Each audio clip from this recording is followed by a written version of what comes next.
નમસ્કાર. કપડવંજ તાલુકાની નવાબોબા પ્રાથમિક શાળા એટલે પ્રકૃતિ શાળા.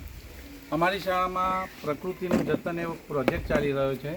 ત્યારે કોઈપણ વાર તહેવાર અને ચોમાસા દરમિયાનના કોઈપણ કામોની અંદર પર્યાવરણ દિવસની ઉજવણી, વન મહોત્સવ એ પ્રકૃતિ સાથે જોડીને આ શાળાના બાળકો અને શાળા પરિવાર સાથે મળી ઉજવે છે.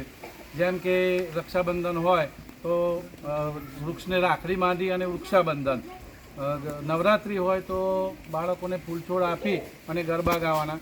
એટલે પ્રકૃતિનો એક સંદેશ પણ ફેલાય છે, બાળકોમાં પણ પ્રકૃતિ પ્રત્યેની અવેરનેસ આવે છે.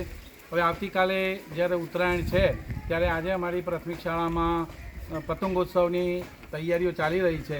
પણ આ ઉત્સવને પ્રકૃતિ સાથે જોડવામાં અમે એવો કોન્સેપ્ટ લાવ્યા છીએ કે આ અલગ અલગ વૃક્ષના કણજ, પારિજાત, બાવળના બધા બીજ છે.